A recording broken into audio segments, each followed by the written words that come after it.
Right here in Gary, we have all the infrastructure required to lift this region, but also the state of Indiana to lead in global commerce. We sit at the most southern tip of one of the world's largest bodies of fresh water. We're one of the top 3 steel-making cities on earth. We have an international airport with a foreign trade zone. We're a city with a deep water seaport, and we have 3 Class 1 rail lines. Why am I telling you this? Because Gary is a big deal.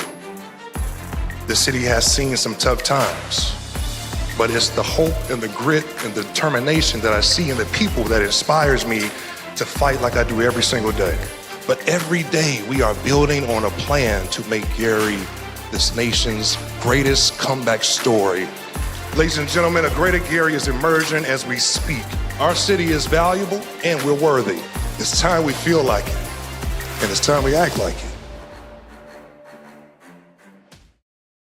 This is our infant classroom, and you just can't go by without looking at the baby. We're here to talk about something that truly shapes the future of our city, and that's early childhood education.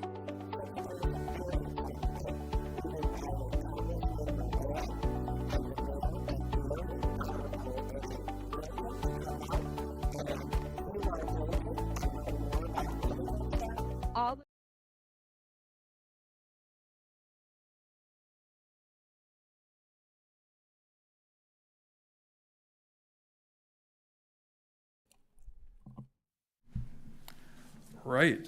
Good afternoon. Welcome to the Redevelopment Commission Finance Committee meeting. Today is April 16th, 2025. We will start our committee meeting with roll call.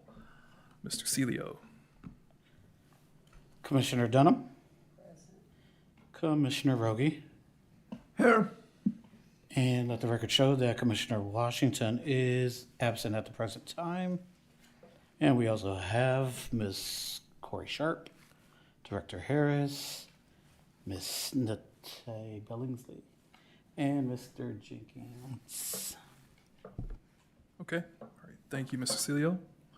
We're going to start with agenda item number 2, April claims.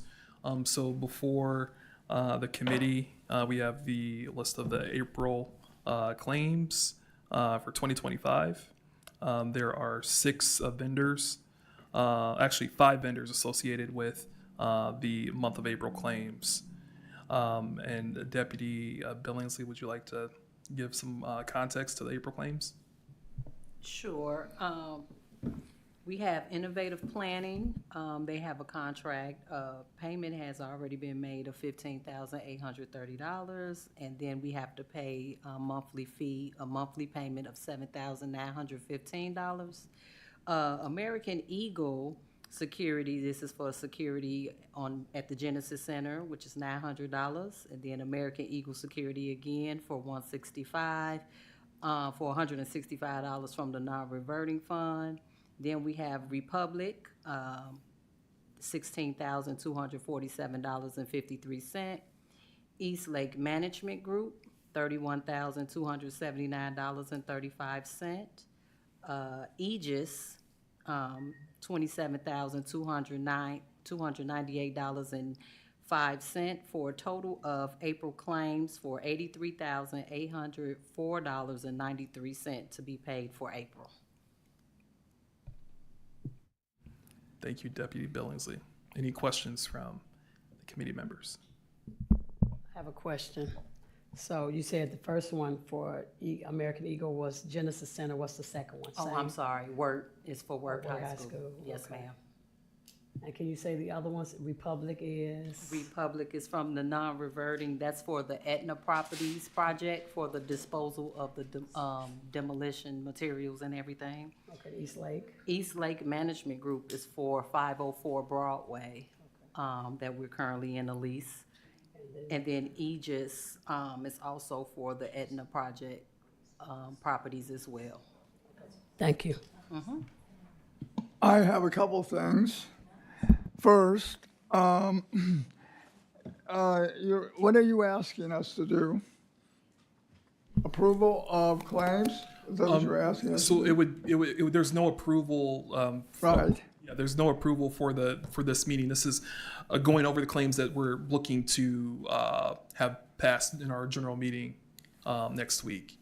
So this would be the ability to be able to, ask questions if there's any items that we can follow up on before our general meeting. It's the intent to be able to. Oh, very good. Hash it out now. That's good. But, okay, with that in mind, the first thing is a non-reverting fund. Can you tell me that there's money in it now?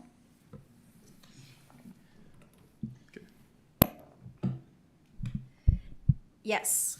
On the last page, on the back page Oh, I didn't see of this document, it has a running balance of the non-reverting fund. So we had an opening balance on 1/1/25 of $240,000, $887.17. That's line 159. That same line, then you'll see the expenses that are coming out in January, February, March, and then April. So the ending balance this month will be $65,469.01.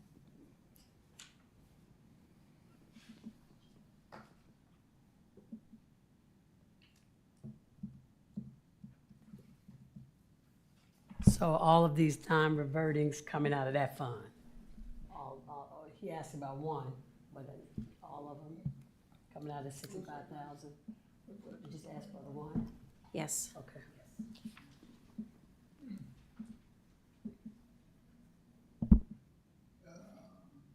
Wasn't there a loan in here that's, There was a loan.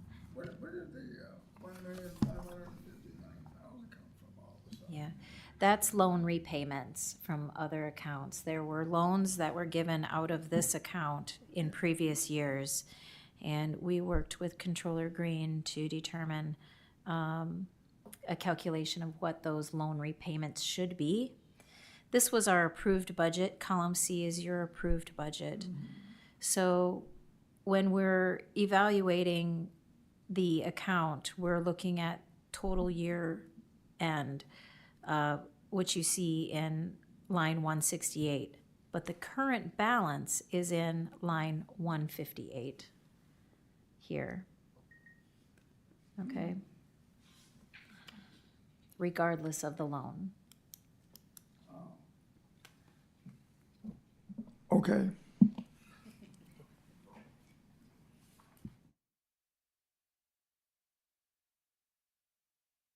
And so I know at the whole commission meeting, the other members asked us, as a finance members, have we seen these claims? And a lot of times we say yes, and they've been explained to us, and then some of them agree and say, okay. So I think Right. that's the purpose of this. The Correct. Finance committee gets it. And Correct. then we can, our colleagues, if they trust us or believe us. Or if there are any questions, between now and the general meeting, then we can answer them to make sure that they're clear. All right. My second point is if you, staff, would look into the first one, American Eagle Security,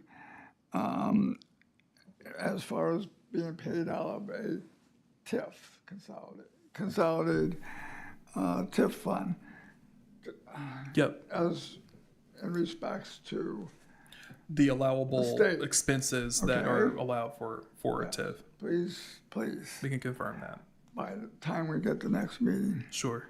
Okay, all right.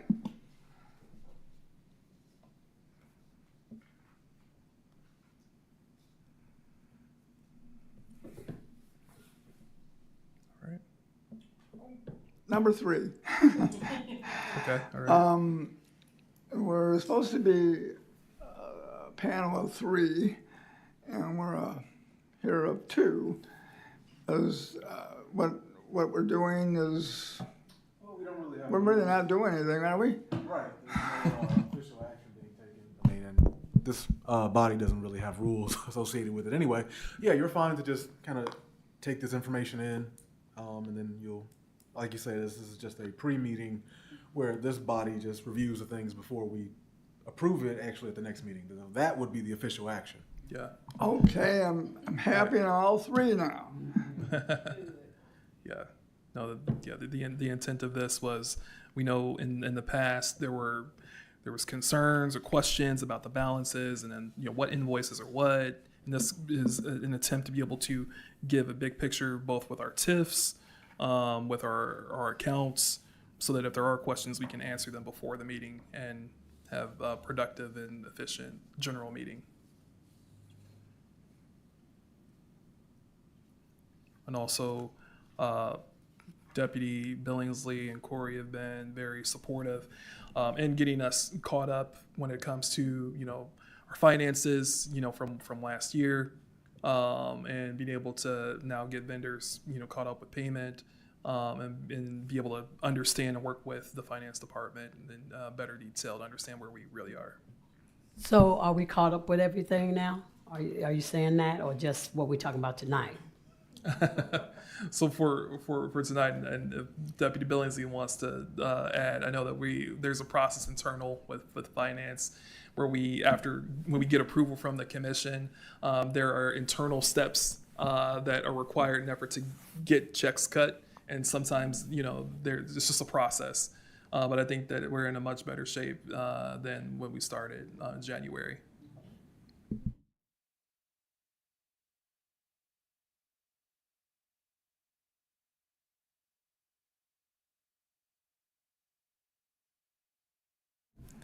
Moving on to agenda item number 3, the annual report. So as you know, statutorily, redevelopment commissions are required to submit to the DLGF its annual report for previous year's activities. We hired Crow Financial Services to help our redevelopment commission be able to procure that report, develop that report, and we're going to give a general update on where we are in that process. So, Ms. Sharp, if you'd like to give an update. Crow has been collecting information and working with Controller Green on just an accurate reflection of all of our TIF accounts and fund accounts and correlating them with the state. So what the state has on record. The report was due April 15th. It has not been submitted yet because of the missing information that we're trying to correlate. I can tell you that we are communicating with Crow on a daily basis and Controller Green. So I expect that we are working towards a submission in the short term. We'll also then shift to a 2024 filing as well, because that year was not submitted. So we'll have to get that updated. So Crow is kind of collecting all of the information right now and incorporating that in. And so we're working on just documenting what bond payments were paid in 2024. So is there any kind of penalty when you're late? Not to my knowledge. I've been involved with a couple different redevelopment commissions, and I haven't seen any penalties. It may come up in an audit, but maybe not financial penalties.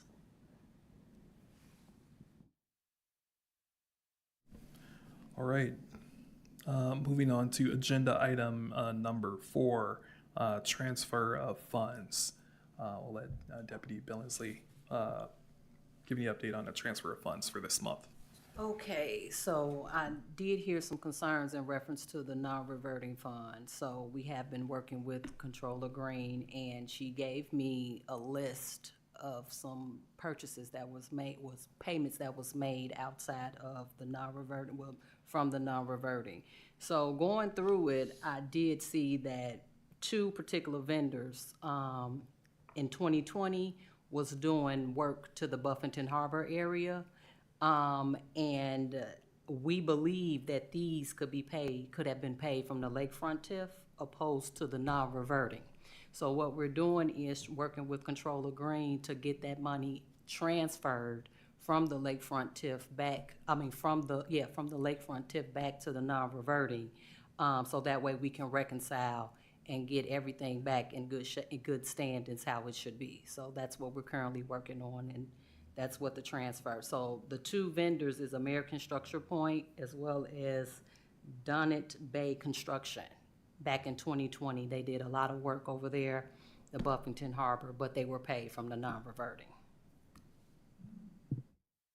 So like what kind of money you talking? Millions.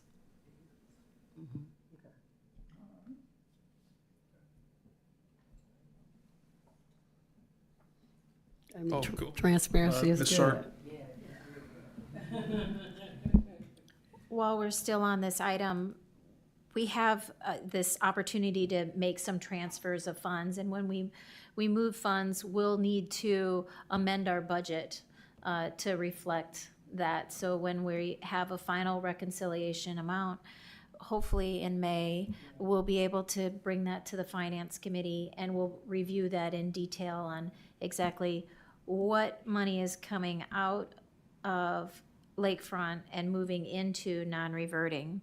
And we'll amend our budget.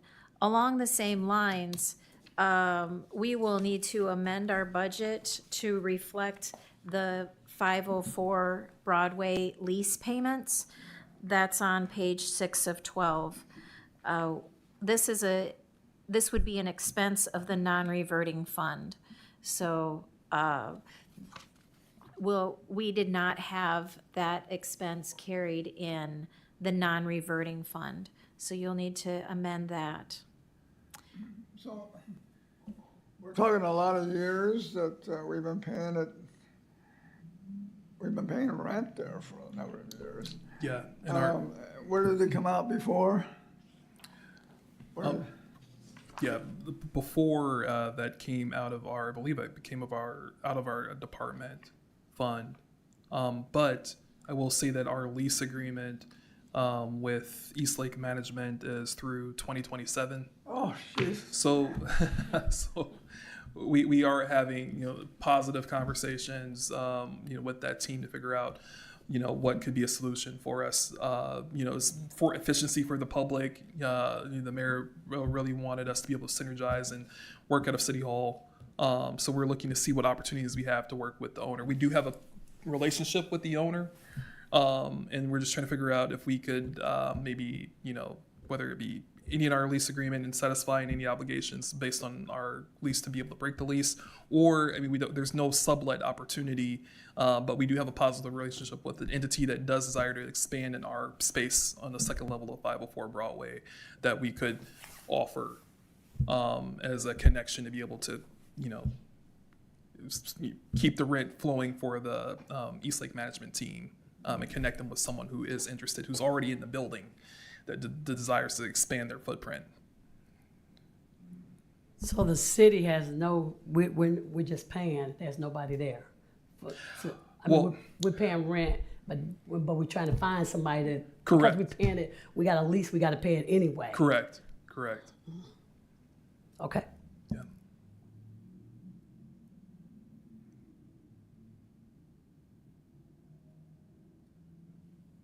One more question. So this was already in effect. Did it start in 2020 or beyond? I think this is beyond. I think this lease agreement, 2017. It was like a 10-year lease. Oh, okay. Yeah. Okay. Yeah. Okay. All right. Well, I think our public was satisfied. So no one's here, but I will make just a quick director comment.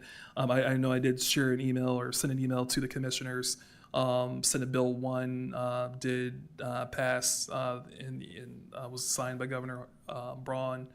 And we really want to understand what that impact is for our city, along with our TIFs, and how that, how the new Senate bill will impact revenues that we generate in our TIFs. So it's definitely the intent of our administration and our team to, work with the Lake County Assessor's Office, work with the Calumet Township Assessor's Office to understand what that impact would be, and even maybe get some support from Crow Financial.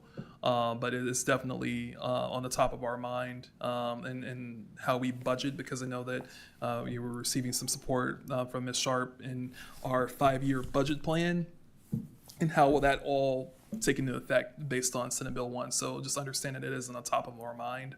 And as the dust settles, we hope to get some more information in the next few months.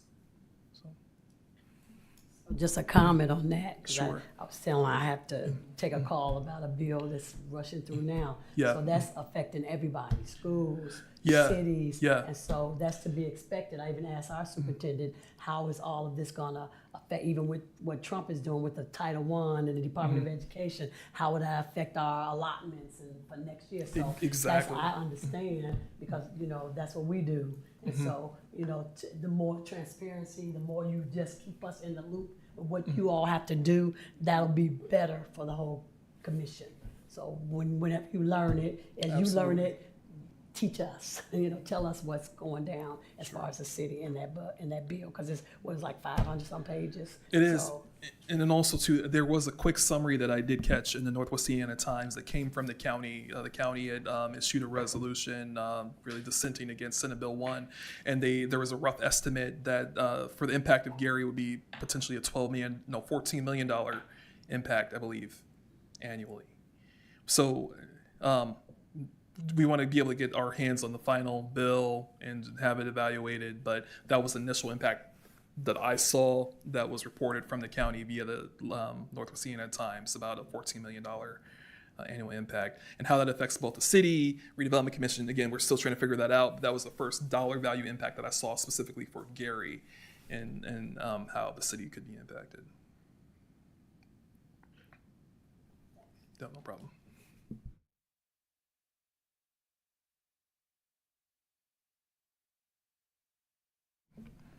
I don't know if this is off this, the audit, that I wasn't at. That Sure. I need to sign something, so we can talk off or, okay, all right. Yep. Okay. All right. So are we moving to adjourn this committee meeting? Is there? Okay. There you go. I'll do it. I Okay. move to adjourn. All right. Second. So moved. All right. Thank you.